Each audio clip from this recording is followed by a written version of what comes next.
Hey, deserving listeners, let's watch.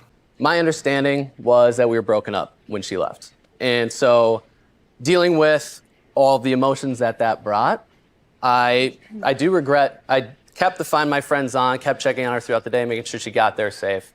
Once she was there safe, kind of how I've always been with breakups, I cut it off.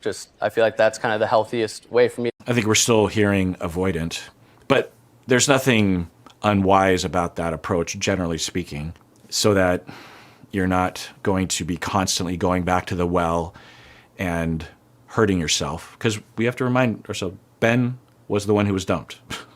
I just think it's so weird that if you didn't watch yourself, you would say Devin was the one who dumped Virginia and Ben was the one who dumped Sara. No, that's not what happened.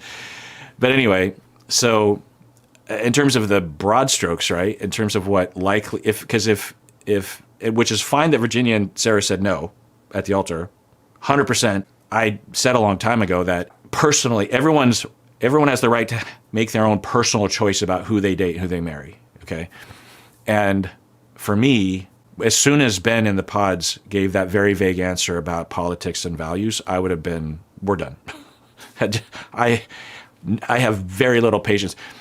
In my personal life, if I were to get married to someone, if someone were a friend, then that's a completely different thing. A friend that I see once a month or something. If they were a client, I am 100% open arms. I have no problem with that because it's a client and I want to help and I care. And also, it's a professional relationship and I see them once a week for an hour and I don't need to depend on them because they are a client of mine. So there are different venues, right? If I were to chat with someone online, if you have different politics than me and we were to talk, over email or something, I would also be totally fine having an ongoing podcaster-listener, deserving listener relationship and have no animosity about it as long as everyone was being cool to each other. So there's different venues. But if I were in Sara's shoes, I would have dumped him a long time ago. Not because I hated him, because I just know myself. I'm just like, yeah, this isn't going to work. So they're fine. But we have to remember that they were the one that were being dumped at the big game, the altar. And then it sounds like he's saying that they broke up before they left, before she left. And he avoided or assumed that she knew that, but that doesn't sound likely. It doesn't seem likely that Sara left without, if there was, maybe it is a kind of just a comedy of errors.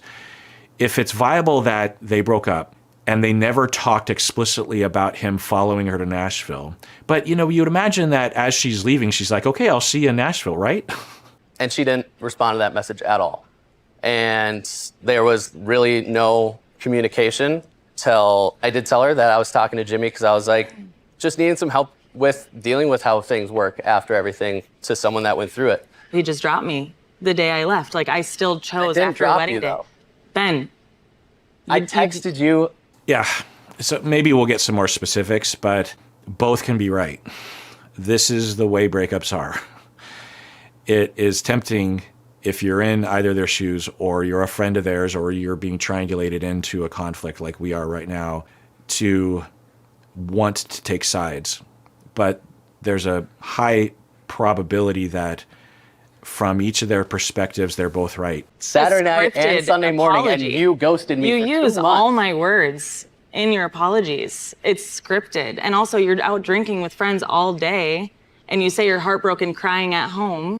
No, you cannot claim to know if someone is suffering or not just because of what this is. This is a classic.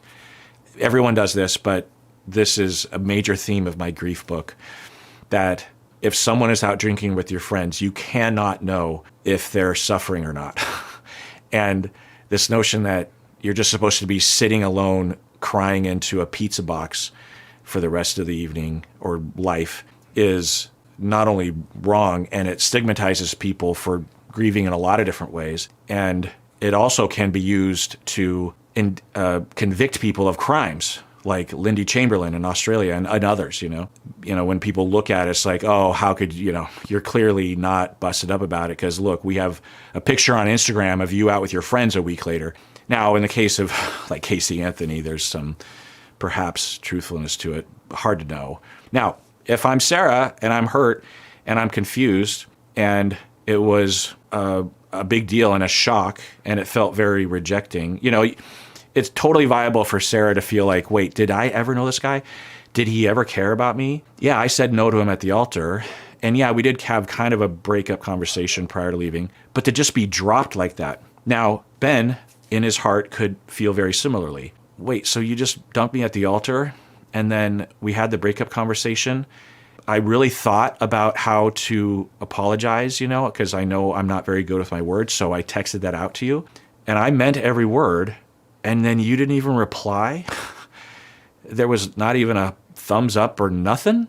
So I just thought, well, maybe you're angry at me. And I don't know, like, why wouldn't you say, okay, well, c'est la vie? Or why didn't you tell me you were upset? Or why didn't you also apologize for saying no? Like, there was nothing. You just didn't respond at all. So it can all be true. And everyone's feelings, I can understand, but the conclusion that the other person is an asshole,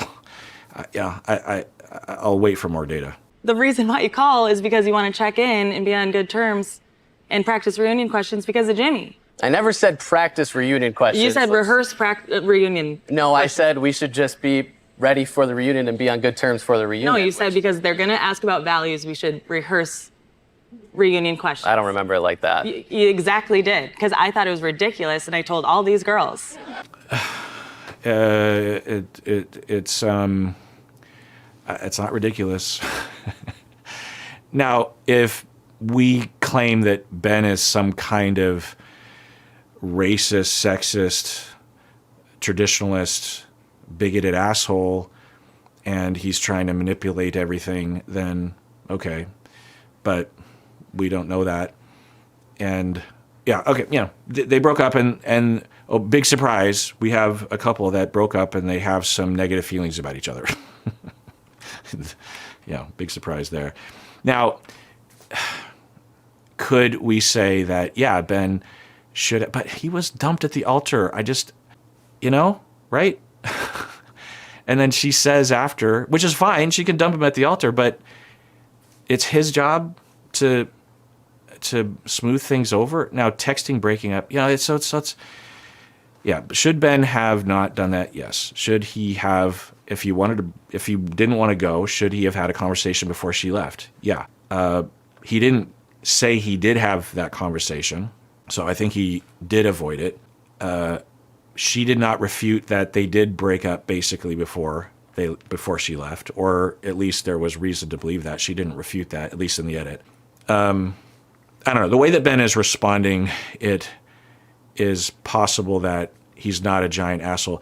And Ben is not saying that she's an asshole. So I don't, if he were to say that she were an asshole, in not so many words, then I would be scrambling, I suppose, to defend Sara. But there's no allegation. Sarah's the one that's accusing him of things. And I just, I'm not hearing it. But is there a criticism there? Yeah. Can she say it was cold-hearted to text? Yeah, I would agree with that. Could she say, I felt like you didn't care? But that's her, saying that to herself. I don't know. I'll stop talking. I'm going to take a guess and say that almost no one agrees with anything I'm saying about any of this. And I want to say for the record that Sara remains at my Mount Rushmore, or she's an honorable mention. Molly makes it into the Mount Rushmore for this season. It's a pretty short list of people. I have, 8 people on this list of people that exhibited themselves with a lot of differentiation. And, Sara's up there. And decided you weren't going to drive, just fly there because you can use my car. You were going to live with me. I was going to set up a whole nice desk for you. You were like, I can't wait to see you in scrubs and work. Like, I remember that being the conversation we had that week leading up to it. But that Friday night date, I remember it coming to a pretty certain end. Then as her friend during that. So we're going to hear from Lauren, but she wasn't there. So the way that Sara responded right there, I think what I'm reading is that she is, for the first time, because they haven't talked, she is for the very first time. I mean, just think if you're Sara, you would have your perspective and you would highlight certain elements of the story, right? And for the first time, she's hearing from Ben and hearing that he believes that they broke up that Friday night or whatever. And her brain is now recalling that and thinking, oh, but I'm guessing if she thought about it more, she would say, okay, actually, I guess I could see that, but that's not what you should have said more. You should have also said, as I was leaving, that you weren't coming, because I am not stupid to assume that you were coming. It was kind of a breakup conversation, but it was like we were going to try for another bit of time together, you know? But if you assumed that based on that conversation that you weren't coming, I guess I can see that. And I just hadn't seen it that way. So, you know, the way that just look at the way because Lauren's about to chime in, which I'm just like, stay out of it because you weren't there. You're just going to talk about what you heard Sara say or something. It's not primary data, but let's rewind that. Just watch the way Sara responds. I think I'm reading this right. That being the conversation we had that week leading up to it, but that Friday night date, I remember it coming to a pretty certain end. Then as her friend. And then re-listening to the way Ben says it, I remember it coming to a pretty certain end. That can mean a lot of things, but it also seemingly is indicating a bit of vagueness to it, right? Could it be reasonable, especially for a conflict avoidant and avoidantly attached individual, to run with it without clarifying? Yeah. Could it be reasonable for someone to heavily assume or think that there was a breakup there? Yeah. But Sarah's more of a upfront person, and so from her perspective, she would be like, but we never said we're breaking up. It was still, I think it could be that. And could we attribute the confusion and the problem mostly to Ben? Yeah, but not because he's an asshole, but because he's conflict avoidant, which can result in asshole-like behavior. I was talking to Lauren and Taylor on the phone. Taylor was going to visit me a month later, and I told her and her friend probably won't be able to fit in my apartment because me and Ben are going to be in there. And it would probably be too much of a tight squeeze. Well, then that's where I'm saying you should have responded to me on my apology text, and we could have figured it out and saw that miscommunication. Well, scripted. So the apology text she's now seeing that it's scripted. She's now hurt. I don't understand this scripted allegation. Of course it's scripted. It's literally scripted. And it should be scripted. It should be thought about. But is the allegation that it's fake? Like, scripted from what? That someone gave it to him? Or that he's not really sorry? Maybe that's what she's saying. That it was all one big manipulation? Yeah, I mean, hearing Lauren and hearing what she is saying, it's viable. And this is what conflict avoidance will do. And for you conflict avoidant people, you have ran into this. You have been accused of things and more like what Sara is accusing him of. And you've been left confused because you know that you're not a bad person and you're being accused of, because the assumption, which is natural, you know, from Sarah's shoes, it's like, you know, I won't review all the details, but it's viable that she did not think that they had really broken up and that she is just completely left in the lurch, and there's this fairly cold apology text informing that he's not coming, and he didn't tell me in person, and I'm hearing it now while I'm down here, and it's so abrupt and it's so hurtful, it's so cold. Even though I dumped him at the altar, I was actually wanting to see how things are, at the very least to casually be together, you know, and I care about him, and I don't usually do this to people, and to just be abruptly. Now, Ben would claim that that was an opener, right? That he was willing to talk more. But, you know, you could very easily argue that since Ben was the one, if it was reasonable for Ben to believe that the fact that he was informing her that he wasn't coming, right? That means that he at least knew that she thought he was coming, right? if he's apologizing, right. So maybe some of you are like thinking about that detail and thinking that, I mean, it doesn't really change the overall picture of just like, oh, well, you have two people that are breaking up that had extremely negative narratives about each other, which happens, hurt feelings and what's the saying about a vacuum? Something loves a vacuum, or I don't know. In a vacuum, we tend to insert very negative things. I always just think about how when I was a teenager and my mom would get upset for not checking in or for coming home late or something. And my mom would say, where were you? And I'd be like, I don't know, I was just forgotten. And she'd say, you need to call us and let us know because this whole time I thought you were dead in a ditch somewhere. And I don't know if that was just a phrase, but I think it was kind of literal. And after a while, I remember saying, well, if I'm dead in a ditch somewhere, it doesn't matter if I check in because I'm dead in a ditch. There's nothing you can do. I'm already dead. So in other words, not in other words, but the thing my mom was doing is that for lack of information, the likelihood that I'm dead in a ditch somewhere is very small, right? But when there's a vacuum, then it becomes amplified because what if becomes the question, and then what if it's a severe thing, then it really dominates, right?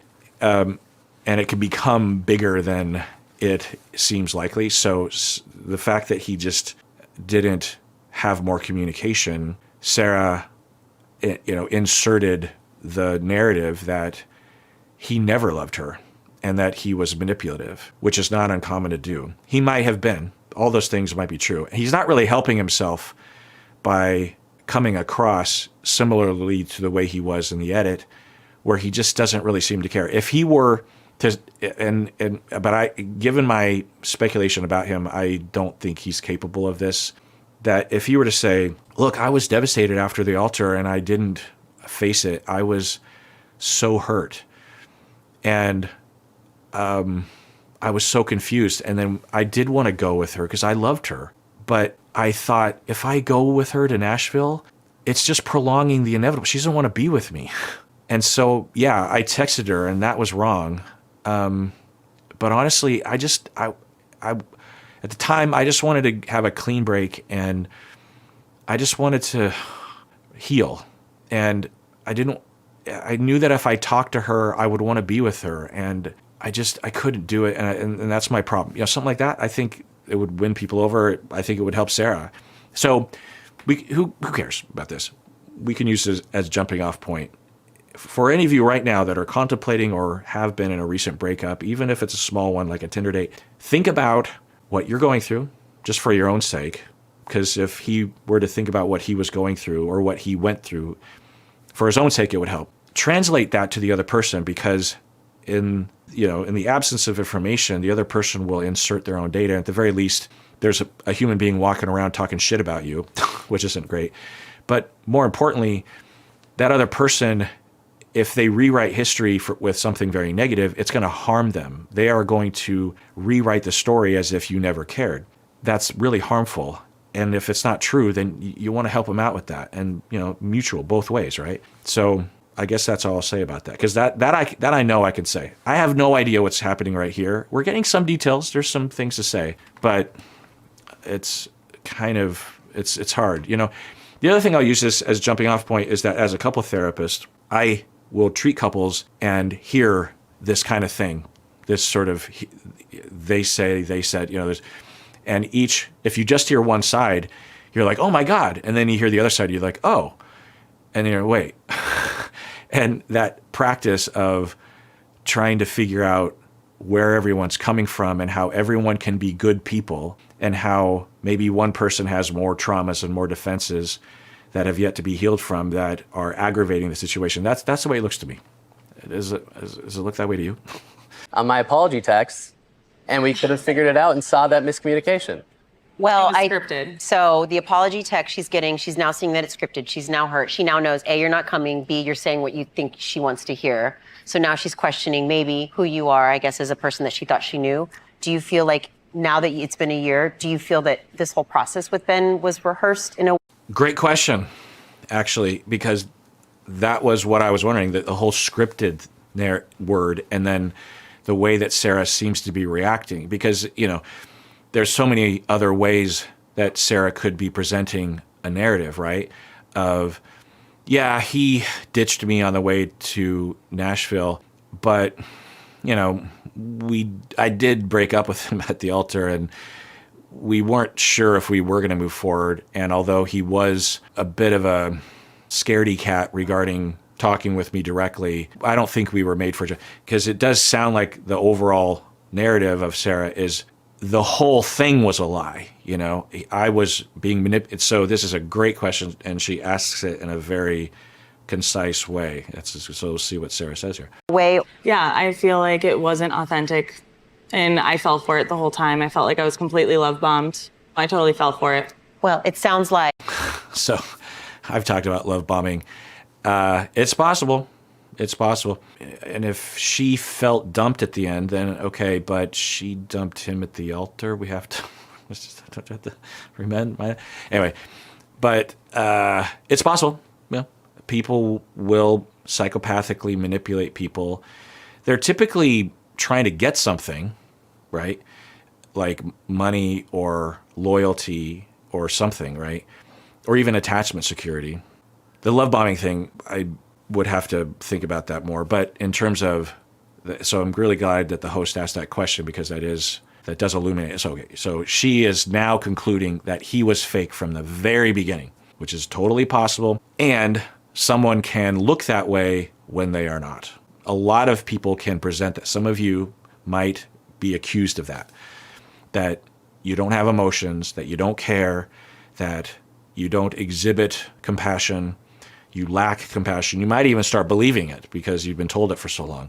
Even though you do have compassion, you do have empathy, but due to your early childhood traumas, it doesn't show up, or you have a really hard time showing it, It's possible. And it doesn't help that he comes across like a privileged person, right? Particularly in context of the conversations about politics and values, that he could look like someone that is the cartoon version of a privileged manipulator love bomber, right? Do they exist? Yeah. Anyone can love bomb. Anyone can be a predator of any group of people. So, I don't know. What do you think? There's not a lot of evidence to refute that he wasn't fake, right? I don't know. I just imagine if he was fake, then at the wedding, he would have faked being hurt, because he really reacted in Sara's favor. He was just, on the externally anyway. I mean, there's a little bit of him with his friends, like, yeah, the friends are like, oh, how you doing? He's like, yeah, well, that wasn't what I thought was going to happen. And then a little bit later, he's smiling. Maybe he had a couple drinks, and maybe he grieves in a different way. But in terms of law of averages or just statistical likelihood, it's more likely that he was in it to win it, in as much as what he can be as potentially an avoidant person. And it wasn't fake at all. And it's also, in terms of percentages based on actual human variety of personality, and given the presentation, I would give it like a 3% chance that he was faking it from the beginning. Well, you don't have to be a psychopath to fake it, because a lot of people will fake it because for whatever reason, it's a viable career move, right? You'd have to be somewhat psychopathic to get away with it, right? To so consistently lie to someone. Yeah, you'd have to be really psychopathic. You'd have to have no empathy and no remorse, and you would have a track record of that. And, maybe that TikTok person is ticking that column. And maybe Sara saw a lot of comments that were along those lines. And maybe there is something there, and she either said it and they edited it out because they don't want to get sued, or they told her not to get into that because that's too many outside allegations. I don't know. So now I'm raising it up in terms of percentage. But we just don't know. Like, you guys made the right decision by saying no at the altar. Hopefully you've learned so much, not just about yourself, but about how you want to grow as a person. And you've learned what you expect. Wait, Vanessa says, you made the right decision by saying no at the altar. Am I forgetting what happened at the... She was asked first, and she said no. I mean, I even take notes on that. So, it doesn't matter. But I think it actually is relevant because, one, when people are conflict avoidant and emotionally avoidant, then they show no vulnerability. And so you wouldn't register that he would be devastated. If we think about other people that were, it's interesting this season because, Monica said no, but I think she said no because she knew Joey was going to say no. And when Virginia said no, Devin similarly did not have an extreme sad reaction to it, And this was something that happened to me early in my career. I'm just trying to think of other. It's interesting. Season 7, there were no no's at the altar because Tyler and Ashley and Garrett and Taylor were the only ones that made it to the altar, and they both said yes, yes. But I'm just trying to think of a moment. Well, I guess Bartise and Nancy, just how hurt Nancy was. Well, we understand toxic masculinity can bar men from even knowing that they're hurt, let alone knowing they have permission to show it or knowing how. So there's that. Now, everyone is shamed for emotions. Men are just particularly shamed, but everyone, to some degree, to some major degree, is shamed for their emotions. So I just want to point that out because of that, and also because in my career, I have at times had a male client who was more typical in the non-emotional, non-vulnerability way, and I will be seduced into believing that they don't have emotion. I mean, intellectually, I know that they have vulnerability, but in my heart, I will be convinced that they don't, and I will proceed accordingly. And if you were to ask me, I would say, yeah, of course he has vulnerability, but I'm not acting on that assumption, And so I don't know if that's what Vanessa's question, or you both said no.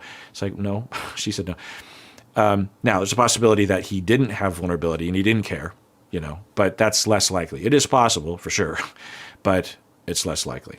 All right, well, that does it for that episode. Tune in next time when I continue watching The Reunion. And everyone out there, please take care of yourself because you deserve it. You really, really do.